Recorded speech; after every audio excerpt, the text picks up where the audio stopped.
Vault Hunters, we might break the game with this list. We've compiled 10 of the most insane weapons and ordnance we could find, and would you believe it, you can find most of them in Carcadia Burn. My name is Kodiak, this is Legacy Gaming, and here are 10 of the most OP legendaries you need to get your hands on in Borderlands 4.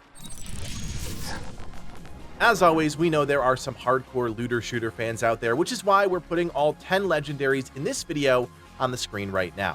Our goal is to always make the most comprehensive weapon guides we can so that you can find items that will actually impact your gameplay. All the weapons and ordnance you see on screen can be farmed in Carcadia Burn at any point throughout your progression or during the endgame, so don't feel like you're missing out. They'll be there when you're ready to farm. If you're looking for a strong daedalus gun with the ability to call down a massive space laser, look no further than Oscar Mike, a powerful assault rifle with 2 unique perks. To find this weapon, you'll need to fight Gen 1, a unique boss that you can only access through Moxxi's big Encore system after you've completed the Fault Hunting quest, which you can pick up from the bounty board in Carcadia. You'll complete the quest as usual, but the end encounter is actually against a boss, Gen 1, who has a blue and yellow health bar, so plan accordingly. Once you defeat the boss as part of the quest, you'll unlock Moxxi's system, so you can farm it the proper way. With some persistence and luck, Oscar Mike will drop, and the power of space lasers will be yours to command. Now, I do want to warn you that there are multiple versions of the Oscar Mike, and not all of them feature the space lasers perk, so you might end up having to farm a bit longer than you want. That being said, as you can see, our level 50 Oscar Mike is a beast on paper. The gun deals 572 damage per shot, has an 82% accuracy rating, takes 2 seconds to reload, fires 6.8 rounds a second, and has a magazine capacity of 36. It also deals plus 17% more damage on crits. Our version rolled with Jacobs, which we believe is standard, but obviously that's what you're looking for in an AR. This secondary perk, Tactical Rounds, also gives the gun a nice boost. Tactical Rounds increases the damage of the first half of the gun's magazine, so the first 13 rounds, by 50%. The primary perk, the one we're most interested in, is called Space Laser. This is an alt fire mode that calls down a massive orbital laser, dealing tens of thousands of damage every 0.2 seconds and has a 60-second cooldown. In practice, what you end up with is an incredibly potent assault rifle that can deal tremendous amounts of damage as is, but with the added effect of a space laser to augment your loadout even more. Truly, Oscar Mike might be one of the best weapons in Borderlands 4, and it's well worth farming for. If you're looking for a giant killer, look no further than the G.M.R, an order assault rifle that specializes in dealing big, beefy damage. To get this weapon, you'll need to farm Driller Hole, a boss you fight in Carcadia Burn as part of the Unpaid Tab questline. Once you defeat him as part of the main story quest, his Moxxi console will open up and you can fight him repeatedly. Driller Hole has a yellow and a red health bar, so plan accordingly. With a little luck and a whole lot of persistence, you'll claim the legendary G.M.R. On paper, this weapon is a stud. It deals around 2,300 damage per shot, has an accuracy rating of 65%, which is lower than most ARs, reloads in 1.5 seconds, fires 4.3 rounds a second, and has a magazine capacity of 21 rounds. Its bullets also deal plus 38% damage when they crit. The unique perk, Big Name Hunter, is where things get interesting. When zoomed in, the damage of the weapon increases by 100%, while the fire rate decreases by 50%. Shots also cost 100% more, so instead of 1 bullet per shot, you're now spending 2. I think this is a really potent gun for very specific types of players. Those that like to hang in the back, prefer to take the game a bit more slowly, are going to notice the benefits of the G.M.R far more than the run-and-gun players that are constantly in the fray, never actually aiming down the sights. There's a place and a purpose for this weapon, and the fact that it does so much damage is actually insane. While it's not flashy and doesn't have any crazy over-the-top perks, it's certainly an OP weapon in the right hands and with the proper build. Weapons are great, but when it comes to firepower, we can't forget about ordnance. In this case, we're talking about the grenade Fuse, which is a powerful daedalus explosive that comes fully loaded with a number of interesting and variable perks. You can farm this ordnance from Driller Hole, the boss we just discussed, locating at the Queen's Cradle on the west side of Carcadia Burn. With some luck and a bit of persistence, this legendary ordnance will be yours. Fuse is an incredibly diverse weapon, but for the purposes of this video, we're going to focus on the Rapid Artillery Fuse, which, as you can see, has a 7-second cooldown, deals around 6,200 damage, has an AoE radius of 455 centimeters and has 2 charges. This version also deals incendiary damage, but it can roll with other elemental affinities. What's most interesting here is the unique perk, which I'll point out first. Fortified Position doesn't have a tooltip, but we figured it out. Once the grenade explodes, it'll deal its usual explosive damage, but it'll hang around that spot for 6 seconds, bouncing up and down and spraying out all sorts of small projectiles that deal additional damage to targets in the AoE. Couple that with something like Mortar Augment, which rolled on our weapon, and you've got yourself another instance of damage, this time firing down mortars from above. Because the grenade is still active for 6 seconds after the initial explosion, you actually get multiple waves of mortars which all deal a sizable amount of damage, and target lock nearby enemies. The final perk, which is just another random one, is Express, which just gives us some cooldown reduction. All in all, one of the most versatile and impactful grenades in the game. While there are certainly a plethora of ordnance options, I'd put Fuse comfortably at the top of the list.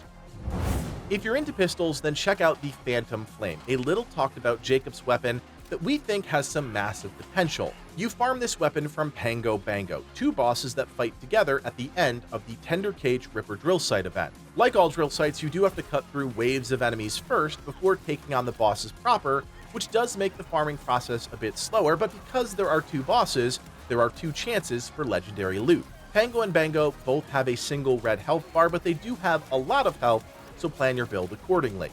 With some luck and plenty of pangolin destruction, you will be the proud owner of the Phantom Flame. Now, I'm going to be honest, the team's not getting any creative points here because they stole the perk idea directly from Overwatch, but that doesn't take away from the fact that the gun is fantastic. It deals around 1700 damage per shot, has a 58% accuracy rating, takes 2.7 seconds to reload, fires 9 rounds per second, and has a magazine capacity of 6. The weapon also deals plus 58% damage when it crits, and as far as we know, it can only roll with the incendiary element. What's really interesting about the weapon is the perk, High Noon. I mean, midday. When zoomed in, the gun acquires a target lock on the visible enemies after about a second. Firing the weapon while still zoomed in dumps the entire magazine into the targets, guaranteeing that you hit all of them in rapid succession. This is really solid, and in combination with something like the crit knife that everyone is currently running, it's a 1-2 combination that can make short work of most enemies.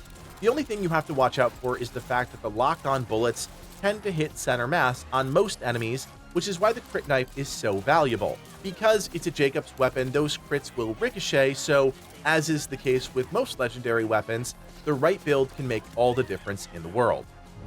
If you're in the market for a deadly sniper rifle, then consider Stray, a Ripper weapon I think might be one of the best all-around snipers in Borderlands 4. Stray is another weapon you can farm from Pango Bango, which we just talked about, but it's also a world drop, which means you could see it drop from another boss. With a little persistence and a whole lot of luck, you'll be the proud owner of this legendary sniper rifle. Stray can roll a number of ways, which is why we think it deserves a spot on this list, because the more variations a gun offers, the more options you have to build around it. On paper, our level 50 version deals around 1800 damage per shot, fires out 3 rounds at a time, has a 91% accuracy rating, reloads in 2.6 seconds, fires 2.5 rounds a second, and has a magazine capacity of 13. Bullets also deal plus 50% more damage on crit, and Stray is a Ripper gun, so there is a small ramp-up period before the first shot is fired. Our weapon also has the Seeker Missile alt-fire, which sends out clusters of heat-seeking explosives, and this refreshes on a 15-second cooldown. The unique perk, Stray, is where things get interesting. When fired, 2 secondary bullets split off from the main projectile and hit a nearby target. This essentially turns a pure single-target weapon into a multi-target weapon with virtually no extra effort. The only thing you can't control is which secondary target those extra projectiles hit, and for the most part, they're always going to hit center mass, which means they'll most likely never crit. Of course, this can be corrected with your build, but it's still something you need to know going in. All that said, Stray is still incredibly powerful, and if you're willing to farm Pango Bango enough that you get multiple copies, you can find a weapon that synergizes best with your build. It's about time we talk about Hot Slugger, one of a handful of weapons that many consider to be the current meta in Borderlands 4. Whether you subscribe to that or not really doesn't matter, because Hot Slugger in almost any build is straight up deadly. You can farm Hot Slugger from Callous Harbinger of Annihilating Death, a boss you fight at the end of Craven's Nook, an order bunker just north of the Bones of Sanctuary point of interest where you first meet Amara. The boss has a blue health bar and a yellow health bar, so come prepared. After farming for a few of these weapons, I am pretty convinced Hot Slugger can only roll one specific way, but if you happen to find a different variation, let me know. This is a kinetic Jacob's weapon that deals around 9,400 damage per shot, has an 82% accuracy rating, reloads in 0.9 seconds, fires 1 round a second, and has a magazine capacity of 1 round. It also deals plus 20% damage whenever it crits, and because it's a Jacob's weapon, those crits ricochet to nearby enemies. What makes Hot Slugger such a desirable weapon across the community is its unique perk Blazing Barrel. On kill, you get a buff that increases damage by plus 30% for 10 seconds. This stacks up to 3 times for a maximum damage buff of 90%. The thing is, that damage buff isn't limited to the Hot Slugger, so in combination with other elements of your build, you're seeing a 90% damage increase across the board, which is why it synergizes so well regardless of your Vault Hunter or build. Hot Slugger is, to put it plainly, an insanely powerful weapon, one of the most OP in the game, and absolutely worth farming for. I love quirky weapons, and in the case of Oh My God, not only are you getting something unique, but also wickedly powerful. To get this Malawan submachine gun, you need to farm moon-maddened Callus, who you'll gain access to towards the end of the main story, and even though you end up in space, you will be able to refight her using the Moxie's big Encore system. Callus has a yellow health bar and a red health bar, but she also has an intermission, becoming immune to damage, which slows down the farming. But I promise, with some patience and a little luck, this unique weapon will be yours. Oh My God is certainly a more niche weapon, and using it is going to depend on your build. But as someone that plays Harlow and can easily lean into shock damage with the right class mod, this weapon can flex in some incredible ways. Oh My God is unlike any other gun in Borderlands 4. While it's technically a submachine gun, it's really an energy weapon that fires out a continuous beam. It deals 902 damage, has a 100% accuracy rating, more on that in a second, reloads in 2.2 seconds, fires 8.7 rounds per second, and has a magazine capacity of 35. It does fire 2 rounds per shot, and the weapon can't crit via headshot, but that's all something we can work around. Oh My God is always a shock weapon, and although it's a Malawan, it doesn't come with a secondary element you can swap to. Its unique perk, Energy Transfer, is where this gun really gets interesting. When your energy shield is active, it grants plus 50% damage by consuming the shield's energy instead of ammo. When an overshield is also active, your energy shield won't deplete.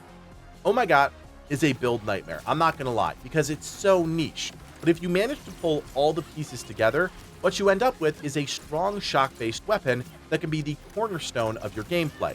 The weapon itself also auto-targets enemies so long as you're shooting in their general direction. The beam will continue to adjust mid-flight to hit the target. In combination with something like the crit knife, you can do unbelievable damage with this gun, and if you don't believe me, try it out yourself. It's about time we talk about Wombo Combo, one of the most touted weapons in the Borderlands 4 community. This legendary Vladov assault rifle has been making the rounds, and for good reason, as it combines high firepower, elemental damage, and an explosive perk that fits naturally into any build. To get this weapon, you'll need to farm the Ripper Roadbirds, a trio of bosses that you'll fight at the end of the Ripper drill site Saw's Clench in northern Carcadia Burn. Personally, I think this is one of the most infuriating fights to farm because you have to clear waves of Rippers first, and then fight 3 smaller than usual floating enemies that are hard to target and deal insane damage out of nowhere. Each boss has a blue health bar and a red health bar, so plan your loadout accordingly. However, the juice is well worth the squeeze because one of the only guaranteed weapons from killing the Ripper Roadbirds is the Wombo Combo, and similar to other legendary guns, this one can roll all sorts of different ways, which makes it really interesting to add to your arsenal. We're looking at a simple industrialized Wombo Combo, which just adds the shock element to its base damage, but there are a myriad of options out there. This weapon deals 579 damage per shot, has an accuracy rating of 82%, reloads in 3.4 seconds, fires 12 rounds per second, and has a magazine capacity of 81. Its unique perk, Rip Rockets, is why so many people are farming for this weapon. When you shoot this gun normally, rockets will automatically fire at the same time from the underbarrel. There's no cooldown or ammo to consider, just so long as you're firing bullets, you're also firing rockets. As you might expect, this adds an AoE element to the weapon, and without any extra effort, you're now rocking one of the most powerful and build-flexible guns in all of Borderlands 4. As a special note, this is also one of the best weapons for taking out vile enemies, so keep that in mind. If there's one weapon that I truly think breaks the mold in Borderlands 4, it's the Rainbow Vomit. No doubt you've seen people using this, or perhaps it's already a core part of your build, but if not, listen up because this weapon is bonkers. To farm Rainbow Vomit, you need access to Leader Willem, a boss you'll eventually fight at an unmarked point of interest in the southeast of Carcadia Burn. However, to unlock the boss fight, you'll need to complete the long quest line that starts with Enter the Electi Part 1, which you can pick up from Leader Cassandra inside the main building in Carcadia. The quests themselves aren't that exciting, but you'll need to complete Enter the Electi Part 1, Enter the Electi Part 2, The Council Divided, A Traitor Within, and finally, the Mole's Gambit in order to have access to the Leader Willem boss fight. Once you kill him as part of the side quest, you'll unlock Moxxi's Big Encore. You can then farm him properly. Leader Willem has a blue health bar and then a yellow health bar, so plan your build accordingly. After some persistence and with some luck, the legendary shotgun will be yours. Rainbow Vomit is a Jacob's weapon, and it can roll with a number of modifications which can drastically change its base stats. For the purposes of this video, I'm going to show you the Rainbow Vomit I use, but no, this is just one of many variations. My Rainbow Vomit deals around 924 damage per projectile per shot. It has an accuracy rating of 77%, reloads in 2.2 seconds, fires 1.5 rounds a second, and has a magazine capacity of 6. It deals a whopping plus 96% increased damage on crit, and has a splash radius of 50 centimeters for some minor AoE damage. I should point out that accuracy with this weapon takes some adjusting because the projectiles do drop, but eventually it'll become second nature. Now my version comes with the T.D.R. Merv accessory, which spawns 4 grenades whenever I throw to reload this weapon. It's also rocking a gravity harpoon, which makes grouping up enemies and taking advantage of that AoE incredibly easy. However, the thing that's most interesting about Rainbow Vomit is the unique perk, Color Spray. This takes every round fired from the gun and adds elemental damage to it. In my case, that means incendiary, radiation, and shock, but like I said, it can roll with any combination of elements. This takes the Rainbow Vomit to the next level because you can easily build around one or multiple types of elements. In my case, applying the shock status effect entangles enemies, which sets up my entire class mechanic, but that translates across any of the 4 Vault Hunters. This is truly one of the most OP weapons in Borderlands 4, and now you can farm it for yourself. I want to talk about a Twerg ordnance that I think a lot of people are sleeping on in Borderlands 4, and that's Firepot. This is a grenade that functions unlike really any other grenade we've seen in the game, but in the right context can be incredibly potent. To get this ordnance, you'll need to farm Leader Willem, which we just discussed with Rainbow Vomit, so stick around long enough and you'll most likely scoop this ordnance up during your farming. As far as I've been able to tell, Firepot always rolls with the incendiary element affinity, but it also can roll with a number of additional perks that slightly change its functionality. In my case, we're going to look at the Booming Firepot, which has an 11-second cooldown, deals around 8,200 damage, has an AoE of 520 centimeters, and has 2 charges. What makes the ordnance different is its unique perk Spicy. When thrown, the grenade will bounce around, spawning a number of homing Twerg stickies that will attach to any nearby targets in the area. The longer the grenade is deployed and the more targets it comes close to, the more stickies it throws out. This is tailor-made for clearing out large groups of enemies in confined spaces, and while it won't have nearly the same impact on boss fights, it'll make short work of any group of enemies in your path. It's different, yes, but you can't argue with its explosive results. So there you have it, 10 of the most OP legendaries we think are worth hunting down in Borderlands 4. As always, if you appreciate the work we put into our content and you want more Borderlands 4 in your feed, do me a solid, hit that thumbs up, and consider subscribing. Don't forget, you can also join our community of over 15,000 members on Discord. Be the first to learn about new legacy gaming content, talk about new games, and share tips and tricks with other Vault Hunters just like you. My name is Kodiak, and from everyone here at Legacy Gaming, thanks for watching, and play on.